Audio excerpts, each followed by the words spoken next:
and welcome to Infamous, the audio podcast. This is Brandon, or Mutulus on the forum. And this is Parker. Go by Dr. Mantis Toboggan on forums.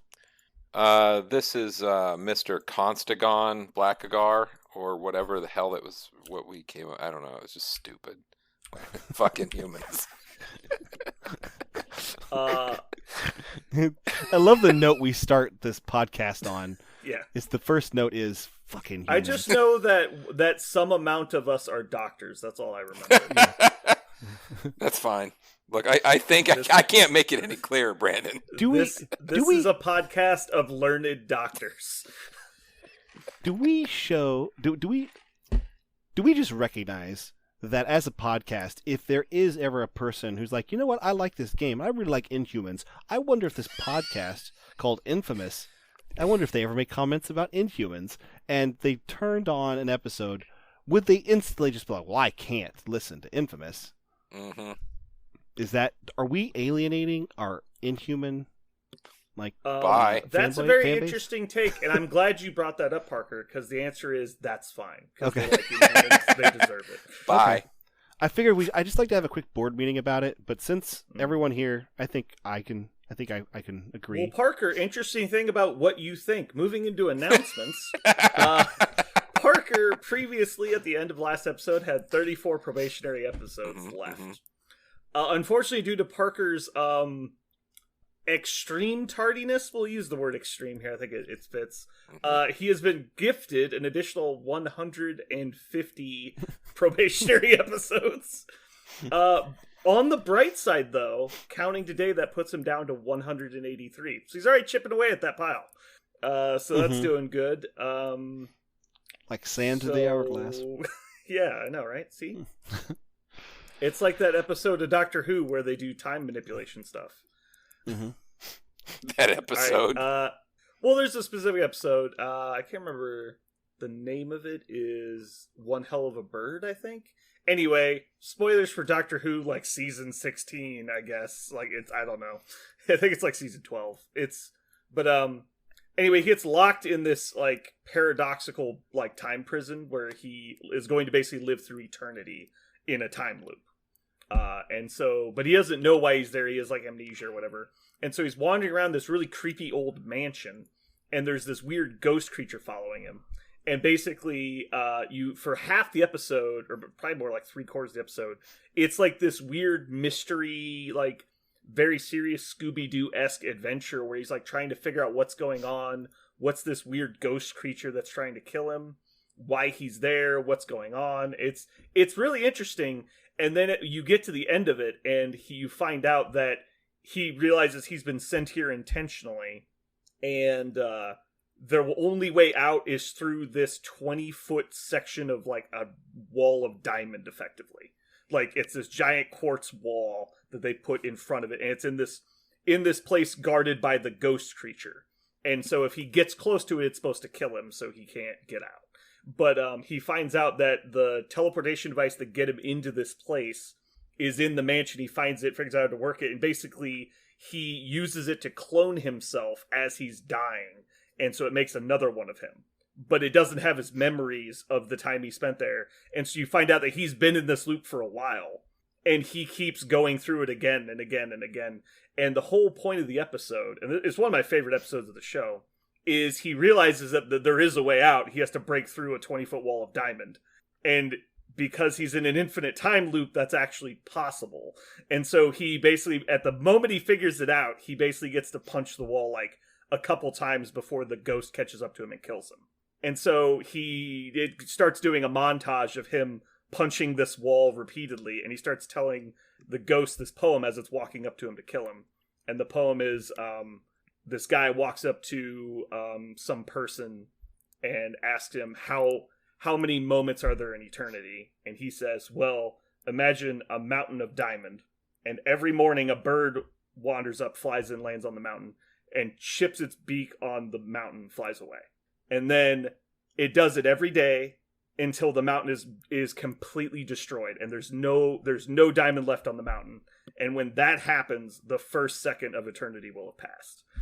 It's like, that's the equivalent of like what you're talking about. And so, and as he finally finishes the poem, he breaks through the wall and it took him like 4 billion years or something of equivalent time. They talk about later. It's pretty cool. But then when he gets out, he's super pissed, and he goes after the people that locked him up. He's like, "You motherfuckers!" That show is Yeah. really crazy. Like, I had no idea. Yeah. I watched a few episodes. I was like, "Oh, we'll check this out." Man, anything can happen in that show. Which actor did you watch? Because the writing styles noticeably change for the different actors. Because the one with Eccleston, I think his name is, the first of the reboot seasons, That's what I watched. is very, very hokey and goofy and silly. Yes, that's what I saw. Yeah, okay. So those are very hokey and goofy and silly, but they're okay. But it's very like 1970s sci-fi. It's like 70s Bond. It's a completely different tone than like the current stuff. And then the next like 3 or 4 seasons, I think, is David Tennant. He's really good. The show gets a lot more serious with him, but still kind of goofy. And then the next guy is Matt Smith, and it gets again a little bit more serious, but it's kind of like the Thor movies. There's obvious intended comedy moments, but that's not like the show takes itself much more seriously at that point. And then the guy after that was Peter Capaldi, and he's very serious, but again has the comedy moments. And then they have the lady now playing. I've only seen like half a season of that one. Anyway, so that's announcements. Parker, you're up. News. All right. So news. We got some big news. Big news. There is a new affiliation that is not an affiliation, but it is an affiliation. It is an affiliation. Marvel Crisis Protocol. I think there's a big confusion part here that is upsetting you. But go ahead. Let's talk about the new stuff. Okay. So the affiliation that's due to the Crisis Protocol is called the Convocation. So they'll have Convocation members, but they have no printed leadership abilities on any of the characters.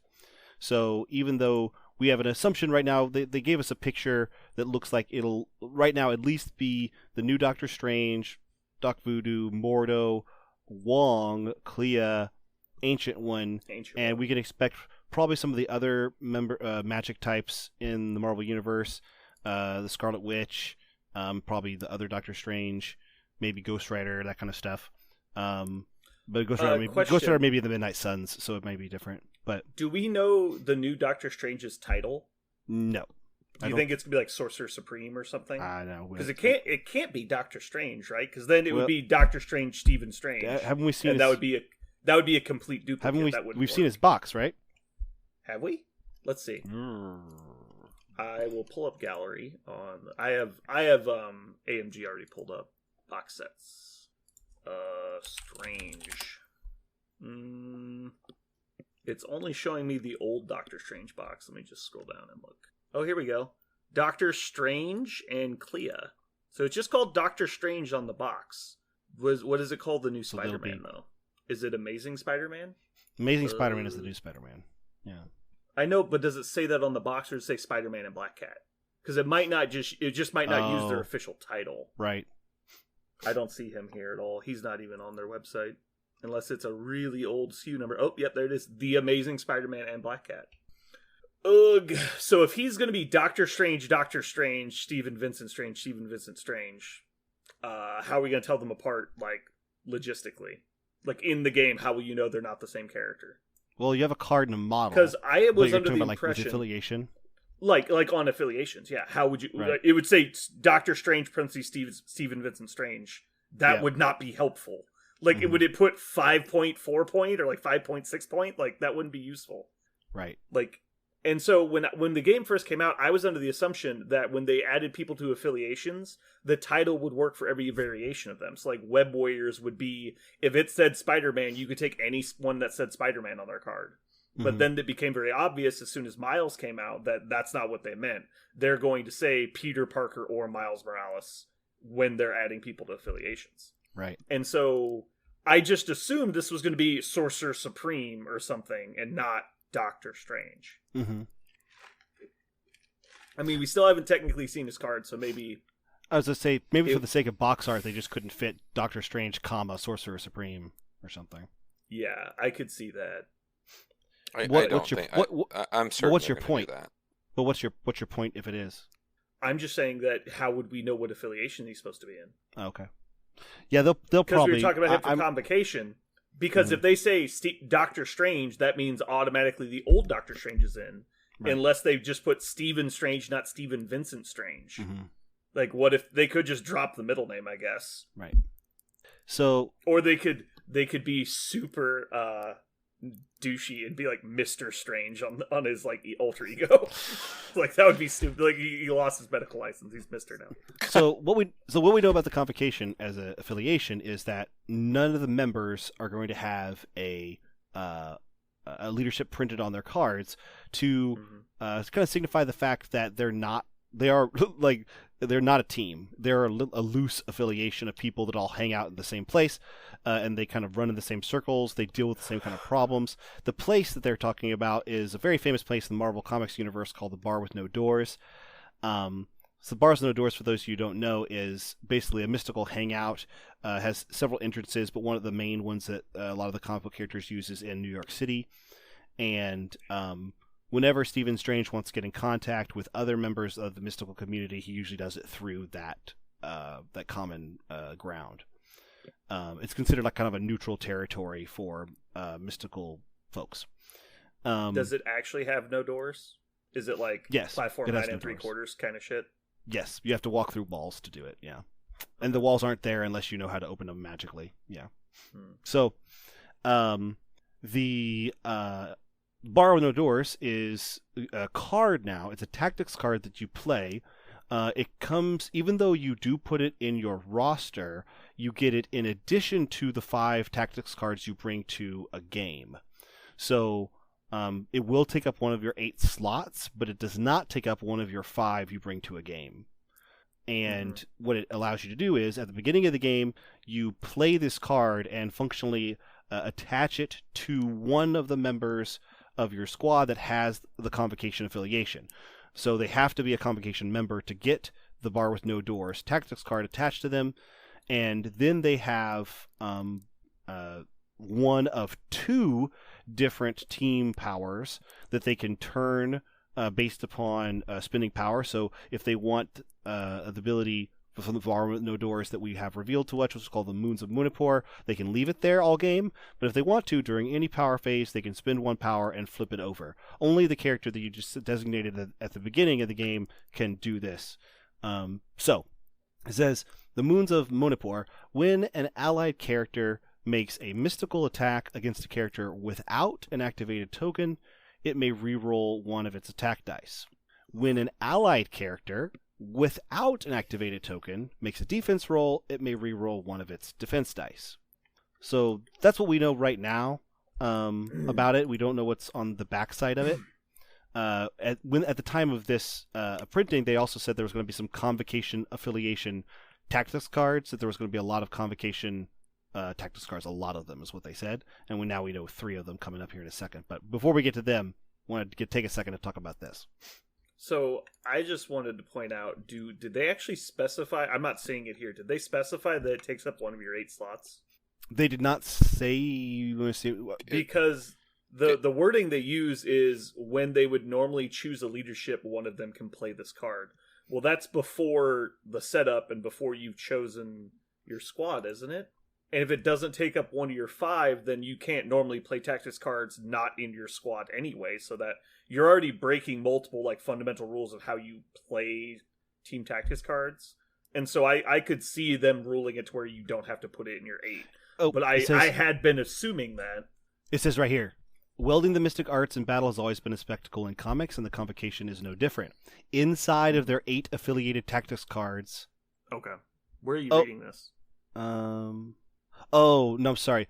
Maybe this... Okay, now I understand.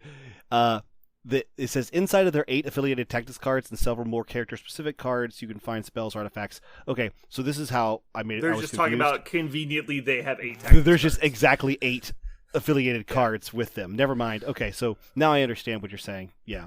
Yeah, because I guess I'll pull up the rules. You guys can keep talking about this ability, but I'm going to pull up the rules. So it says, instead of normal leadership printed on a character, this tactics card found any convocation can play this card when leaderships. They gain one of the leadership abilities.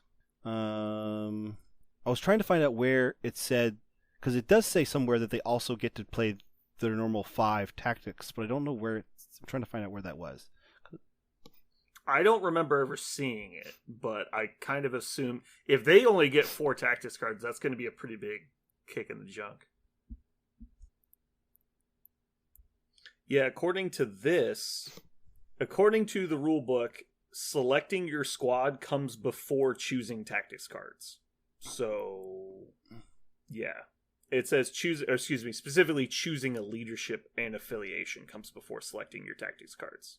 So, based off that, obviously it shouldn't have to be part of your 5. Okay. But I thought but you also can't legally play cards before a game starts, right? Like, you haven't even chosen your cards, you shouldn't be able to play them. Right. And if that's true, yeah, like I'm looking here, I'm trying to see if maybe I'm missing something or like a timing chart. Well, we might have a precedence for this. Are Infinity Stones technically tactics cards? No, are they classified in the game as tactics cards? They're specifically not at multiple points referred to as not tactics cards.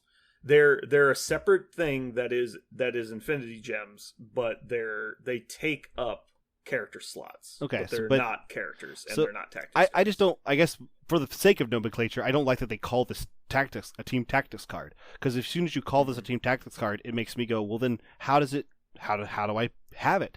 It doesn't follow the. I wish they had called it a leadership card, right, and it was just a whole new section of the game. There you go. That would have been preferable to me as well. Mm-hmm. But I think they were trying. I mean, who knows? Maybe they want it to be part of your 8. Maybe they don't want it to be part of your 8. But this just seems kind of convoluted because, despite being a tactics card, it is not going to work like any other tactics card in the game. Like, it actively does not function like any of them, which is not very useful. Mm-hmm. For like the point of calling a team tactics card so we would know how it works. But it doesn't work like that. I found it. I was looking in the article to describe this, but it's actually in the description of how you play the Bar with No Doors, the card itself. It says, if this card is included in your roster and your squad is using Convocation, you may add this card to your squad in addition to your normal allotment of team tactics cards. Okay, so it is part of your... Okay, yeah. I remembered reading something about it, but again, I was also reading the article and not the text. It says, when you would normally pick an active leadership ability, choose the Convocation character and play this card. This character that played this card has the leadership ability showing on the face-up side and may spend 1 power. Okay, so there it is. I was like, I know I read this somewhere. It's on the card itself. Mm-hmm. Why were we looking anywhere else? Surely we should be looking for hardcore rule stuff in the in the surely fluff the article. Stuff should be in the rule book. Right? Yeah. So, okay. All right. So what does this fucking thing do? What's the actual leadership ability? When an allied character makes a Mystic attack, you get to reroll 1. I remember reading this. You reroll with Mystic on when you're targeting activated folks, and when you aren't activated, you get to reroll a defense dice. So it's good as long as the person being attacked does not have an activated token. Yeah. As long as the person being attacked does not have an activated token, it's good. And I assume the backside will be something very similar, but vice versa. Probably. So you're going to want to choose to flip it at the right time. Maybe. We don't know. We could be. I would imagine. It could be totally wacky. Okay. Yeah. Cool. All right. Well, that's fun. So we now have read how this works. I immediately didn't like this. Do we want to talk about this now? Because you're just going to be all butthurt about it for like at least 20 minutes. Okay. I won't be angry about it. I won't be alarmist about it because you can be butthurt. That's fine. But I'm just saying. I think we should probably talk about it now as opposed to after we do news. Right. So we're going to talk about it right now, right? Yeah. Okay. Yeah, go for it. So, maybe I shouldn't be an alarmist about this, but there's one thing about this that I do not like, and I'm just going to put a huge amount of trust into AMG because AMG so far has done a pretty good job balancing this game. But with this, it seems like this is by far the way to try to play an affiliation. Like if I was going to choose all the affiliations of the game, it seems like going one that gets their affiliation from a team tactics cards is by far better. The reason why is I can right now, based upon what we're projecting for Clea, what we know about Wong, if Wong is in the affiliation, I could make a 7-point squad. I could have my affiliation done in 7 points. just the basically in this game right now we have a big restriction on team affiliation. If you want an affiliation ability, you've got to pay the tax of the leader character, right? And that's one of the reasons why 3-point leader characters are so premium, is because it allows you to be much more flexible in list construction, both when you're building your roster and when you go to the table. But when you have literally all the freedom in the world, as long as you play 3 convocation characters of any kind, it just gives you so much more freedom for list construction. So much more freedom for list construction. You're no longer married to Captain America. You're no longer married to Star-Lord. When you want to play the affiliation, you just get to play exactly what you want. It seems like this affiliation, even if the team ability is meh, the fact that I can do anything I want within this affiliation always, and I'm not tied to that leadership, seems super advantageous. Very advantageous. Am I wrong? Jeremy, do you want to respond first? I mean, without seeing all the tactics cards and seeing every single model that's been released for it, I think it's an interesting dynamic, and I don't think it's worth worrying too much about. It would be different if the ability was insane, but yet again, it's just giving you a re-roll on a specific character doing a specific thing. I think it adds that. I think the future with this style of card is really cool, and they've done a good job so far dealing with that stuff, so I'm not worried about it. So, mostly what Jeremy said, talking about this realistically, this faction ability is dog shit. Like, it is not good. Like, that's just blatantly my take on this. Like, I do respect the value of the perfect flexibility, right? Because as long as all you have to do is choose 3 characters from the affiliation. And if history has told us anything, that won't be hard. Because most affiliations ends up with about 12 people in it. But yeah, like, what are you trying to accomplish? Like, you just want to be affiliated? Then sure, like, you're affiliated, but what are you getting out of it? So like Jeremy said, it really depends on what the faction cards end up giving you, basically. Because if the question was, you could be in Avengers for 7 points, then yeah, obviously that's abusable, because Avengers have one of the best affiliation abilities in the game. But this is not that. This isn't even Spider Foes, or sorry, Web Warriors. This isn't even as good as Web Warriors. This is way worse than Web Warriors. Now maybe the other side is amazing, but I don't know. I don't think it's particularly abusable at the moment, but you are right that this style of leadership ability is preferable to the other types, where you're locked into probably one leader for the majority of the game, and might get a second one eventually. That is definitely true.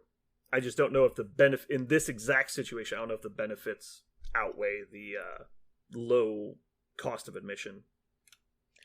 I think it might be interesting in that, I mean, some of those models that we're trying to jam together and just get an affiliation, any affiliation will do. You could pull some of that off. I mean, you can finally get the Ronin/Ghost Rider affiliation. But look at this. How is this good? Like, what does it do for you? As long as Ghost Rider doesn't actually I don't think it's good. Reroll a defense die, like, it's terrible. Like, that's better that's than foreign. nothing. Is my point. Is it? Guardians is better than that. Guardians is actually good for Ghost Rider, and Ronin's already affiliated, so you don't have that problem because you can get affiliated for 5 points, not 7. Because at best Ghost Rider will be in this faction. Ronin definitely won't. So it's actually a higher cost of entry. Like, yeah, sure, maybe you'll get some perfect lineups where it's like, would you rather play Defenders or Convocation? Well, probably still Defenders, because the fucking Pentagram spell is busted. But, like, it's not because of the affiliation, because that affiliation bonus is also dog shit. I do agree. One of the things that they have done that is sublime is by making the leadership ability very, very specific about what gets its benefit and when, you limit the ability to abuse the flexibility, right?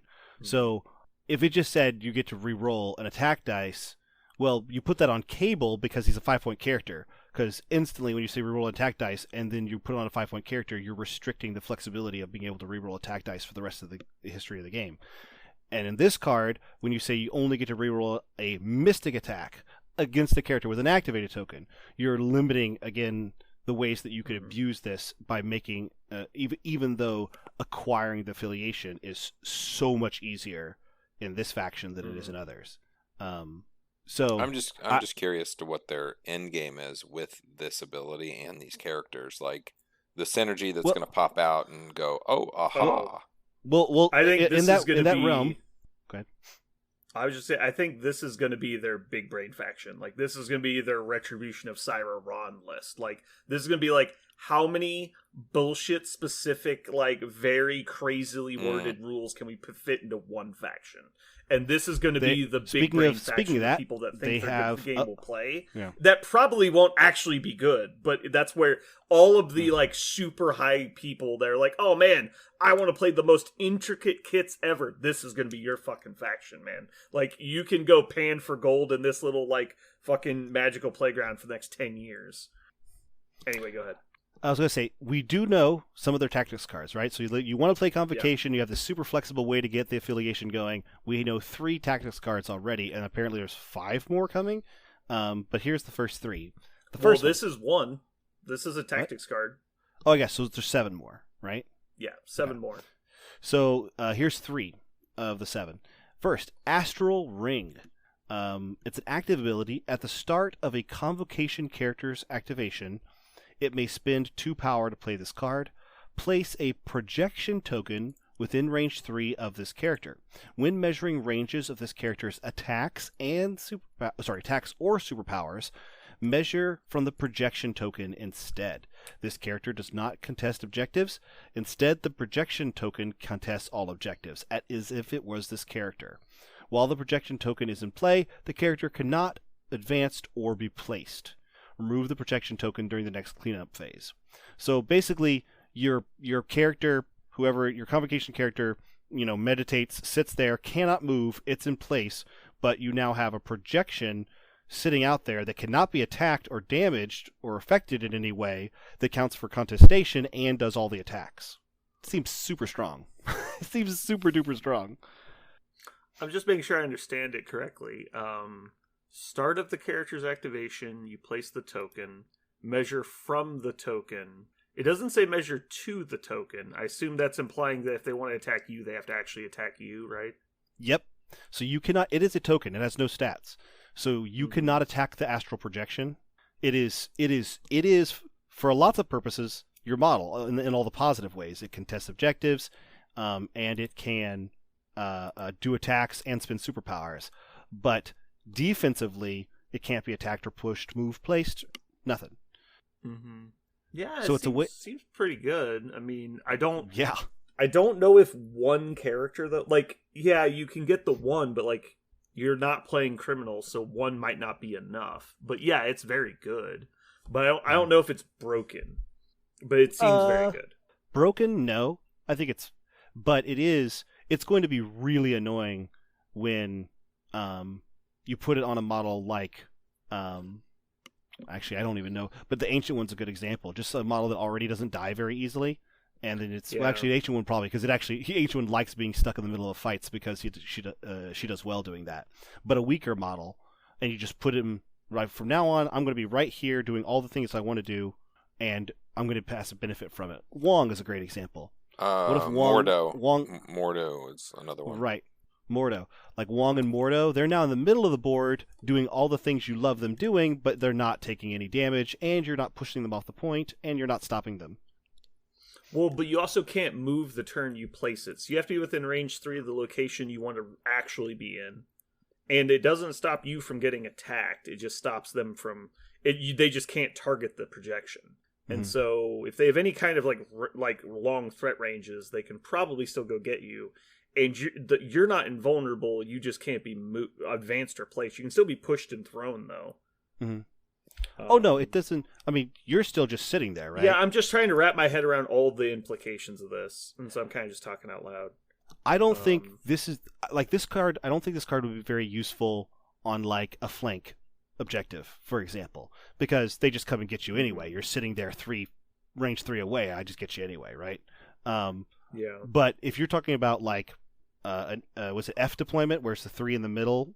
That would be like if Wong is sitting on the back F and he's projecting to the center F, like You mean E? what is it E? You mean E? E's the middle. F is the 5. Sorry, you're right. E. So if you're talking about like an E deployment, and Wong is deploying to the middle, and the fight's all happening in the middle, you've got to get through all your convocation characters to get to Wong. Wong's going to be on that point. He's going to be contesting. He's going to be giving everybody health and power, or Mordo, something similar. He's going to be doing his thing. I feel. My point was just they could still go attack Wong, and he's still like a 3-hit point jerk off or whatever. Like, he's not hard to randomly one-shot. Yes, but he's much easier to randomly one-shot or to just push off the point with your one attack or your one action. But having to go get him beyond Sure. range. No, that's what I was saying. You still have to have high threat range, but it's not as unbeatable as it could be based on the wording of this. I'm actually, as I read it, I'm surprised this card isn't more broken based on the concept of it. Yeah. I mean, but yeah. Think about it with Doctor Strange. How far can you push a model out, though? My God. Like, you can send a model to the back of the table. That was already not a problem, though. Like, he already pushes people over the fucking place. Well, yeah, but this is even worse. I don't know that it really is, but yeah. Brandon is the voice of "It's not broken, don't worry about it." Oh no, I mean Doctor Strange is broken. I don't know that Astral Ring makes him more broken. I think his power is pretty valuable. I don't know that he spends it on this. I think you'd be much more likely to see him doing the pentagram spells and just hopping around. That way he's effectively where he wants to be, but then can move. I think but yeah, it's a good alternate option if you're playing convocations to have defenders. Mm-hmm. I think convocation. We'll have to see like what all the other characters do. Like Clea might be a support piece, so she might be awesome to have stuck in the middle of stuff. Or maybe if you have a foil piece, like a Loki style piece, maybe Clea's like that, like a Hexer. So maybe that'd be awesome if she's stuck in the middle, but you can't hurt her. So there'll be all kind. We need to see other convocation pieces to get a better idea. But right now, Astral Ring seems pretty cool. Next one. What's your guys' take on this? Astral Ring and pentagrams cannot be played in the same squad. Is that an accident, or is that definitely by intent? Definitely. Definitely by intent? Yeah. That would have been broken. So the next one is Bane of Damballa. It is a reactive ability. After an attack made by an allied convocation character is resolved, if the attack roll contained one or more wild or hit results, it may spend 1 power to play this card. The target character and enemy characters within range 2 of it gain root. So basically it's an AoE root if you roll a wild or a hit on any attack roll for 1 power. This card is dog shit. I think it's a very vanilla card. I don't think. How in the fuck is this card going to make your 7? Because don't forget, you're 7. That's the problem. It's another one of those cards. It's another one of those cards that'd be great if we got to bring 12 cards, like you might for fun, but you don't. So it's never going to happen. Yeah. This is better than Heave Ho, but like not by a lot. Yeah. Whims of Chaos is way better than this card, and it doesn't make play, and so I know this card isn't getting played. There's nothing empirically wrong with it. It's not a terrible value. It's not a horrible opportunity cost. It's just not nearly what it needs to be to make play. Well, also like remember it's a card that requires you to attack somebody and roll damaging results, and then you give them a negative effect. So it doesn't even work. It doesn't work if they've already activated, and it doesn't work if you daze them, and it doesn't work if you roll bad. How is that something that's going to help you win the game? Right. It's just bad. The last card, the Orb of Agamotto, is an active convocation card. Any number of convocation characters not holding an objective token may spend 3 to play this card. Each one of them can do it. Every character that spent that 3 power is immediately placed within range 3 of its current location. It's Rainbow so Bridge. It's Rainbow Bridge, but they can't do it with objectives. Right. Which I don't know if that's intended to be worse or if they just missed it on Rainbow Bridge. I think they missed it. I wonder if that was like a oops, like we better never do that again, or if it was just that we need this to be not as good as Rainbow Bridge. I will say that placing a bunch of wizards seems better than placing a bunch of people with charge. So, Yep. I think this card is functionally worse, but practically better. Does that make sense? Mhm. Like, technically it's worse than Rainbow Bridge, but in play, the placement ability is going to be more impactful than it is on the Asgardians. Because it's redundant in Asgardians. Asgardians have the power to do it. I don't know if these guys will. We'll see. That is definitely a possible downside, Mhm. but on the same flip side with Doctor Strange, like, level characters potentially, I think them missing an action is more catastrophic than them losing 3 power. Mm-hmm. So that's the only reason I say that. I do think it is a noticeable cost on them, though. Mm-hmm. Losing 3 power on them is not nothing. So that's the cards we have right now for Convocation. So far, do we see a reason to play Convocation? Is there a good enough No. reason to Convocation yet? Not yet, but I mean, we don't even know what all the characters do yet. So Okay. Well, I said yet specifically. yeah, no, I don't think it's a desirable faction as is, but I think it's pretty obvious after looking at some of these kits. The reason to play Convocation is to try and make them work as a team, because they're all very, very complicated interactive kits. Speaking of complicated interactive kits, Yeah. Dr. Voodoo. So, Dr. Voodoo is a 4-cost character. He has 6 health on both sides. He moves medium. He's size 2, and he's identical on both sides with 2 physical defense, 2 energy defense, and 4 mystical defense. If those seem really low, wait, there's more. So his attacks are both mystical. His first is a range 3 with 5 dice, called Spirit Venom. It does give him power for every damage dealt, and it also has sap power on a wild.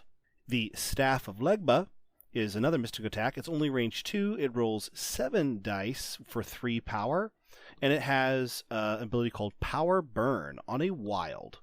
Before damage... Okay, this is a really long way of saying something, but I'll read it out for the sake of the audience. Before damage is dealt, the target character loses 1 power for each wild in the attack roll.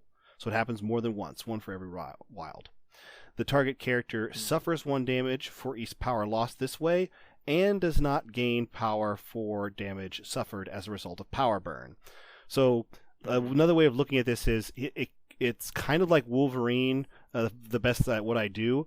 If your opponent that you hit the Staff of Legba with has power, for every wild you'll do 2 damage. They'll lose a power, and they don't get the power back. They don't get the power back for damage suffered. So it actually does. I think I would describe it more as the Ghost Rider's attack, Penance Stare. I think it's probably more similar to that, but I think I see where you were going. Well, the reason why it is definitely different, because Penance Stare gets an extra damage dice for all their power. The Staff of Legba. Well, but they don't gain power for damage suffered. True. Point. But Staff of Legba only does that exactly for the wilds.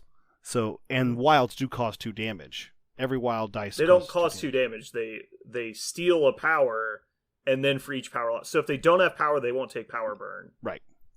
And then they could still block the attack. So Right. it doesn't do 2 damage, but it has the potential of doing 2 damage per wild for sure. Right.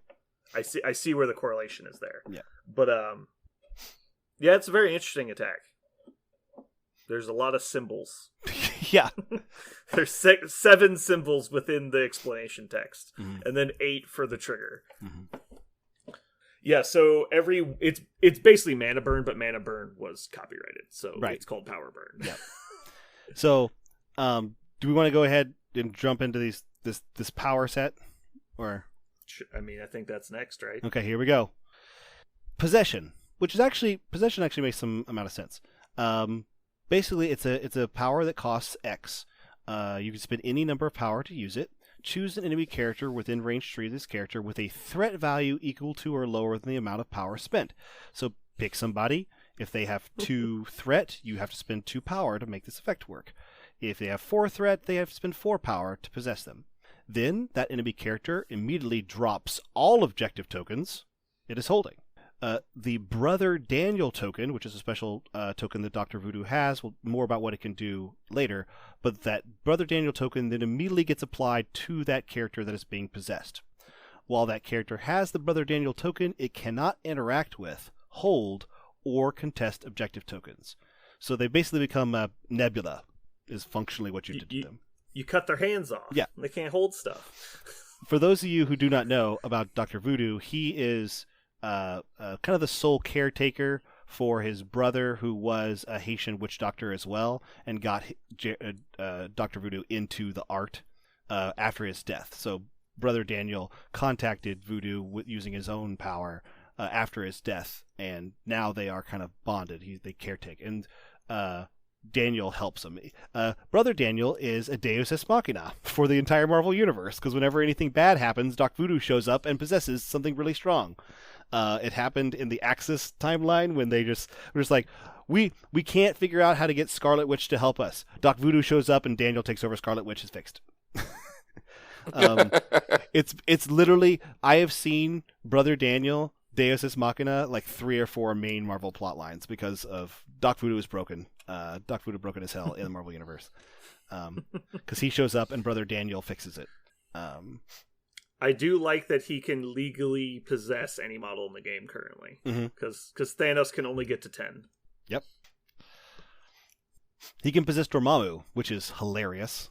To imagine Brother Daniel going into Dormammu to be like, I got you now. You're just some guy.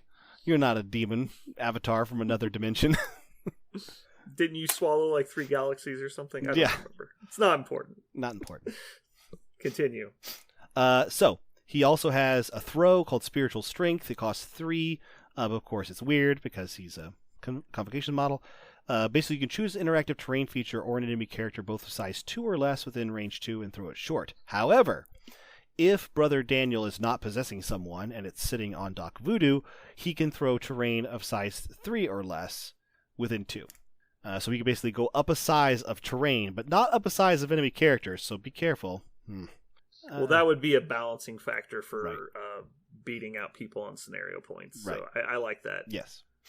Then he has Recall Spirit for 2 power.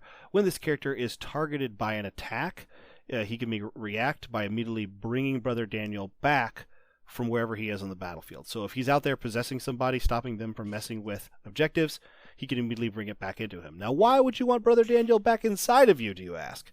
I don't know. Tell me, Parker. Well, it's because he has a passive ability called the Spirit of Brother Daniel. When Brother Daniel is inside Doc Voodoo, he adds 2 dice to all defense and dodge rolls. During the power phase, you can move this token from anywhere to the character, so you can also recall Spirit then for free. Whenever a character is dazed or KO'd while Brother Daniel is on them, you move it back to Doc Voodoo. This character could not have a Brother Daniel token except the one it has to be in the game with, so you can't acquire more from other characters if more Doc Voodoos are on the table. When this character is removed from the battlefield, you remove Brother Daniel also, so he doesn't hang out continuing to possess people when Doc Voodoo is gone. And the last one is, whenever this character rolls dice, after the effect is resolved, it gains 1 power if it rolled at least 1 skull, which is that Beast and Shuri have something similar, right? The science version of that. Wait, what? Sorry, I wasn't paying attention. Doesn't... Oh, so excited I about Doc literally just Voodoo tuned out. I was like, this is too many words. So what are you talking about? Doesn't Shuri have, whenever if Shuri ever rolls a skull, then she gets a power in any roll, right? Yes. If Shuri rolls a skull, at least 1 skull in a roll, she gains 1 power. That's what Doc Voodoo has also. Okay. Doc Voodoo can fly. He's also immune to Dormammu's bullshit. He is immune to Hex and Incinerate. Well, we already talked about how Dormammu's just some dude. Yeah. So Doc Voodoo, Dormammu tech extraordinaire, possesses the shit out of him and then cannot be affected by his debuff stuff, which is funny. His name is Jericho Drum. Mm-hmm. You know, like all those guys you know. God damn it. So I know you guys I know you're I'm just exhausted by gonna me call him reading. Rafiki. You're totally emotionally exhausted from the reading of this card. What all does his passive do? 2 dice to defense and dodge. Yeah, so he's a 4/4/6. He's a 4/4/6 if Brother Daniel's hanging out on him. Oh, okay, and he can take him back for free each turn, and whenever a character is dazed while he's taking move token to this character. Okay. Yeah, that's a lot of words. Long story short, he's much harder to kill. Well, dice harder to kill, right? But he'll have more dice to defend himself. Yeah, he'll have ancient ones probably still harder to right. kill. He'll have more dice to defend himself if Brother Daniel is nearby, and otherwise he can go out and possess. Now, when I read this character, I actually thought first of Jeremy, because I wanted to know. Jeremy was totally smitten with Enchantress, no pun intended, when he found out he could just steal tokens from people. Jeremy, how do you feel about just pointing at people from range 3 and saying you don't get to interact with objectives for the rest of the game unless, of course, you kill Takabudu? Yeah, I love that, obviously, but the problem with this guy, man, he wants to do everything, and it ain't free to do everything.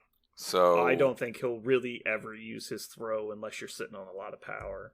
But yeah, I mean, a lot of his power spending is actually kind of like extra. Like, it's not really required. Like, you don't need to use Recall Spirit, right? Like, I guess if you've already forced someone to drop something and they've already activated so they couldn't pick it up, then you could recall it if you're getting attacked, I guess. But that's not really going to happen a lot.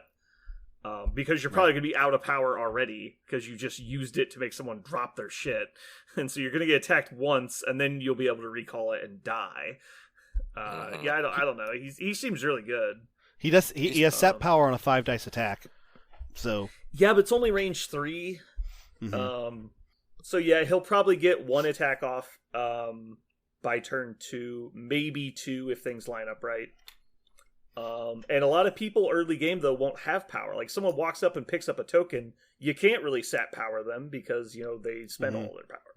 And so they can take it and run away or take it and fight you back. And so, I don't know. It seems solid. I think it's a fairly well-balanced kit. He does seem like he might... If anything's broken, it's the can't interact with objectives.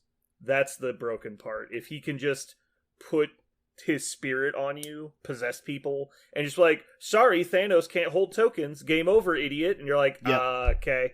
Like, that's annoying. Yeah. He also, so he has that. He is the difficult threat value of 4. So he's fighting everyone. And he has, finally, we have a model that is immune to incinerate. God bless his soul. I swear Ghost to God. Rider should be immune. Fuck. 4 points. Racism. 4 points for a solid model. It's a 4. I really like it. Careful, flaming spirit of vengeance. Don't get caught on fire now. Exactly. Jesus Christ. It's so stupid. I'm so happy that they just put the fucking cards in this panel that plays now. Yes, I agree. I don't have words to explain how good of an idea that was. It was kind of like, we used to play Monster Apocalypse, which was a game made by Privateer Press, like War Machine. But they made this game about 10 years ago, and it was a pre-painted minis game, kind of like HeroClix, and you played on a little grid map. But they re-released the game as a miniatures game, which meant you had to build and paint your own models. They were much more detailed. But they had some newer rules, but they're basically mostly reprints with some small changes. And so they refused, Privateer Press, because they're a money-hungry, greedy idiot company at this point that doesn't know how to manage anything. All they do now... They wouldn't post the pictures of the rules anywhere. Even if you had already bought them, they would not. They had a database for all of their War Machine cards that you could look up for free. They had an app you could use to look up the cards for the game and the rules for the game. But they would not publish the rules for Monster Apocalypse anywhere. Because, and I quote, when I talked to multiple representatives of the company, we don't want people to just use their old pre-painted figs. We want them to buy the new models. I said, you realize Facebook exists, and the second you spoil the cards or release the box set anywhere, they're on the internet forever, right? The internet doesn't expire. You can't just wait 3 days and they'll go away. That's not how that works. And he was like, I have tried to explain this to somebody. And it was just so infuriating. Because, I owned this model and my card was misprinted. And so I don't have a card for it. How do I get a card? I don't know, email the company and wait 6 weeks? And you're like, so I can't play my models until then because you refuse to give me the rules? It's like, yeah, I guess. Oh my god, it's so frustrating. So yeah, just having the card is, oh my god, so much better. Alright, what's next? Oh, that's all the news, but No and then? I don't know. Oh god. I guess knowing that I blew this up in my mind. I thought you guys were going to be very startled that they are breaking the paradigm of how affiliations work in the game completely. I think you're blowing this out of proportion specifically because I don't think this is the standard. I don't think every affiliation moving forward is going to have a tactics card instead of a leader. I think it's just for the convocation because they wanted it to be a changeable leadership. They wanted this to be maximum level of interactive rules possible per models involved. Mm-hmm. And so that's why I think this happened, and I think it fits. Oh, Like they're very intricate. oh, it's So I think it's very much like, and if you know anything about this, because I've read a lot about, I have the comics with all these characters. Like it's all about the winds of magic, right? Like when Doctor Strange wants to do a spell, sometimes it goes off like monster, and sometimes it doesn't do anything at all because it's Tuesday, the magic's not on today. So, like, the fact that this is so Saturn's fifth major is in right. alignment. They're like, shut up. Yeah, somebody left the fridge open, and so now my shit doesn't work. So, it doesn't bug me at all that this is what they chose to do for this faction. The only thing that makes me nervous, and you say that you don't think this is what the game will be going forward, is I do not want this to be the new norm where every other faction, every other 2020 and before, they all had to faction cards where back in my day, Cyclops had a team affiliation. That you had to play Cyclops to be an X-Men. But you're saying specifically how bad it would be if some affiliations had this style leadership and other affiliations had leaders. You're saying that would be bad, correct? I'm saying that I'm saying that this will just be the way it is going forward. Like this is right, this and is that's just why I'm saying that the old factions would get left behind, right, and the new factions would have these new card leaderships, right. But my argument with that is that we know that they're not complete idiots at game design. Yes. And it's so easy to just print a new card for them. Mm-hmm. Like, to reverse engineer this. Mm-hmm. Because all you need to make is one tactics card. Right. And you've just reverse engineered this whole mechanic. Mm-hmm. And so I don't think we'd ever get in the situation where it was imbalanced from older factions to current factions, having this and not being balanced because they were so much more flexible than previous affiliations. Mm-hmm.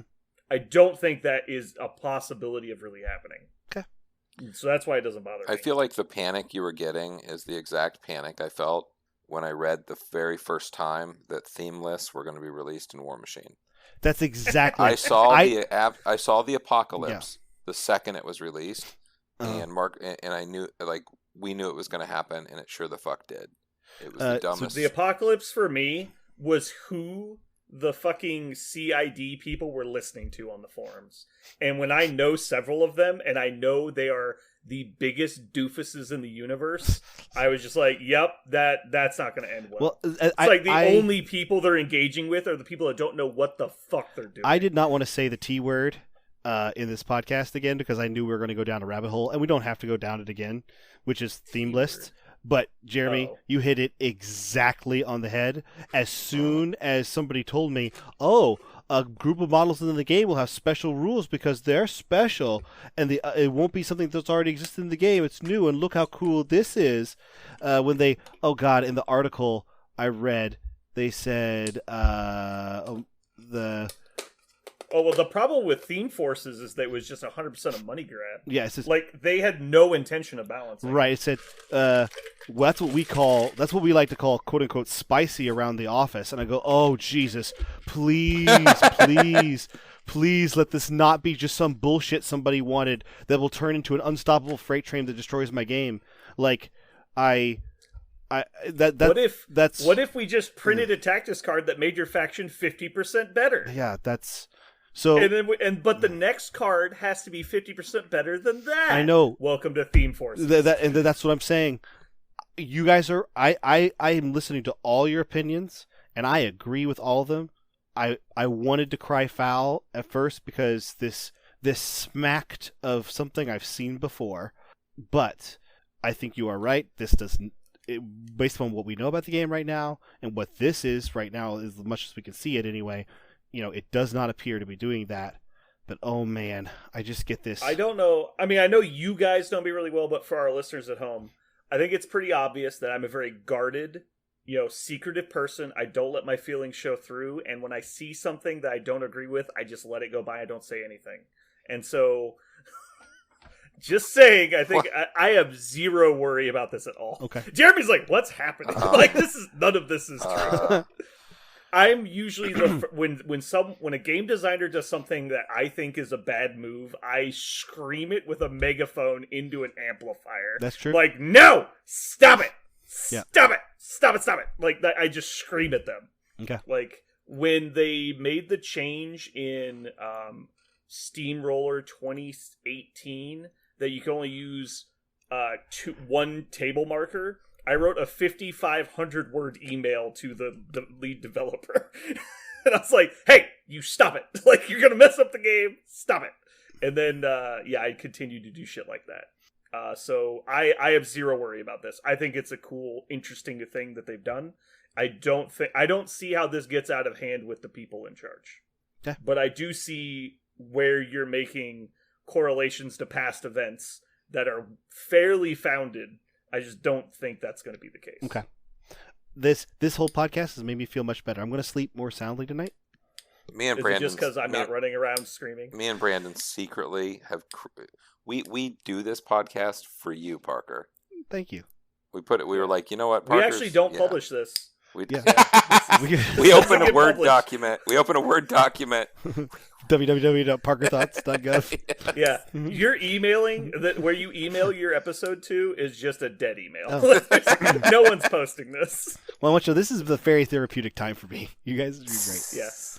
Which is why we're so mad when you're late. Yeah, I can see how that would make you It's just us really. waiting to help. I can see how that would make you really ticked when your only patient doesn't show up on. I'm glad we're on the same page. Okay, so that was the news, by the way. News is done. News. That was about 1 hour of news. Nice. All right, so currently playing. Did I talk about my game with Josh last time? I'm pretty sure I did, right? No, because we played on Thursday. You told us of it. I told you guys about it. I did talk about my first game with Josh last time, though. Yes. So Josh challenged me to a rematch, and being the gracious community manager that I am, I accepted his ambitious challenge, and unfortunately, it didn't go super well for Josh. I think we have decided that my Brotherhood Basher list defeats Avengers, which was my understanding before we played, but I think it's just been confirmed. However, recently I played a game with Jeremy, and I am happy to report Web Warriors are just as broken as they used to be. Jeremy, do you have a response? I don't remember that we played. I forgot. I do not recall the event in question. I cannot report on any of it. We got done playing. I woke up with a wad of hair in my hand, and I was outside, laying in the parking lot. Yeah. Our game wasn't that lopsided. You were actually ahead for a while. Yeah, for the first couple turns, and then Web Warriors did their thing, and then So Parker, you're familiar with the secure objectives where you have to roll to take control of them? Mm-hmm. How many dice do you usually have to roll to take control of them? Usually your defense dice, usually? right? Yeah, 3 or 4. Yeah, but how many total dice do you usually roll before it succeeds? Assuming it's uncontested. Are these Jeremy's dice or regular dice? Just regular dice. I would say, oh gosh, you're asking me what's the average? Two is average. 2 is a coin flip. 3 Yeah. would be likely. Yeah. So 3? Is that you're saying 3? Sure. I rolled 17 and failed. My home objective, the one right by your deployment area, 17 dice in a row, 0 successes. That's it was not contested. Not contested one time. And you won. I did win, but that's why I was behind. Because I missed like 5 points scoring my own fucking objective. Okay, so far you guys, it feels like all the games where you're just like, I couldn't win. It's always because you have to roll dice to get an objective point. Why do you guys keep picking these things? I picked it because I wanted to play that point total. I think was the original also, plan. it was fine. You spread out. That's what you want. The other reason I chose it is because it was one of the scenarios that manipulates board positioning, and I'm playing Web Warriors, so I wanted more of that. Mhm. And it triggered a bunch. Like, we got to place each other's characters all the time. I think I came out on top on that one. But that's mostly just because when he got to place me, he was placing me when nobody was there. Because I'm like, Venom's over there just beating the shit out of this objective. Like, please turn over, you motherfucker. And it's like, place away, place away, place away. And he's like, why can't I do anything? It was very annoying. But yeah, I chose that one because any additional board manipulation on top of Web Warriors is helpful. And I don't really care where I'm standing as Web Warriors once the scoring's done, because I'm usually moving every turn anyway. And so I thought it benefited me for that reason. And I'm not complaining about the dice. It was just a random, unfortunate scenario. But I was able to play my way out of the hole. It's just I got a slow start is what happened. I think I ended up winning on turn 5 instead of what would have been a close turn 4 if I'd been able to pull it off. I probably would have had to still go to turn 5, though. Well, I made plenty of dumb moves. It wasn't just bad luck and whatever. Like, there was things I could do. I tried to go wide with a bunch of models I haven't played and haven't played them together, and it was kind of weird. I ended up randomly with all long movers. I've never done that ever. Yeah, you had 5 long movers. Was it weird. Was quite annoying as Web Warriors. It was really I was like, wow, weird. you can actually catch me. This is terrible. Yeah. But yeah, normally I could like impact webbing and not worry about it, but he's like impact webbing, he punches me in the face. I'm like, what happened? I tried to stall out Venom with Zemo, and I forgot about his anti-reroll bullshit. And it was like the one model I really needed during the game. Like, I needed a model that could charge and do damage. Zemo's like, Gone. watch this, sword strike, and Venom's like, so many snacks. We are Venom, and he's like, what's that do? He's like, I was like, you don't get to reroll your dice on these. He's like, oh, okay. Well, I better master swords. But I was like, Jeremy, you don't get to reroll your dice. He's like, well, I have strategic genius and cover, and I'm like, Jeremy, you don't get. It's like, it was very fun. I also very much appreciated that you tried to give me the game for free. It was very nice. He tried to play Can't Catch Me on Research Station Attacked. Or no, Can I Borrow That on Research Station Attacked? Which is steal the extract objective from the person holding it when you hit them. Mm-hmm. But you can't pick up those extracts, and so it didn't do anything. And then he also chose the leadership that also cannot interact on that scenario, which is the Freedom Force in Brotherhood, where you can like put a token on a secure objective and control it, and that doesn't work in there because it's their roll on not like contest ones. It was pretty fun. Yeah, I also forgot. I was thinking about it like on the way home. I was like, wait a second. When I did interact, I could have got my power back. I forgot about that part. Anyway, does that work on secures or just extracts? I thought it was just extracts. I could be wrong though. I think when you interact, I don't know. It's been so long since I read this. I need to check anyway. I had a lot going on in my list. Once per turn, after an allied character interacts with an extract objective token, after all effects are resolved, gain 1 power. So yeah, we wouldn't have worked on that objective because you don't interact with those. And then you can only interact with secure objectives, place token, while this token is a place securing the objective. Actually, you know what? Your Brotherhood leadership would have worked on the blue tokens, though. You didn't have to roll if there was no one else nearby. You could just put a token down and said, "This is mine." Yeah, there was a lot going on. I think, but then times you lose it if I move up to it. Yeah. It's probably fine either way because I don't think you ever failed the roll on an uncontested one. Alrighty, Parker, did you play any games? Just kidding. Everyone knows you didn't. Moving on to hobby projects. Parker also doesn't hobby, so there's nothing there. Jeremy, did you model? You painted today, didn't you? Yeah, I did. I've been painting all week, man. I finally got those last 6 models done. Up to and including... Enjoy your extra... Go ahead, what?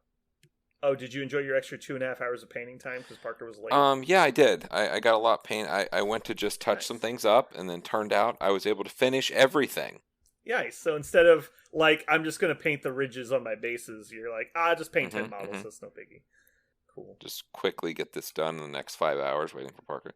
Listen, we shouldn't keep ragging on him. He's on look, he's going to pay the punishment.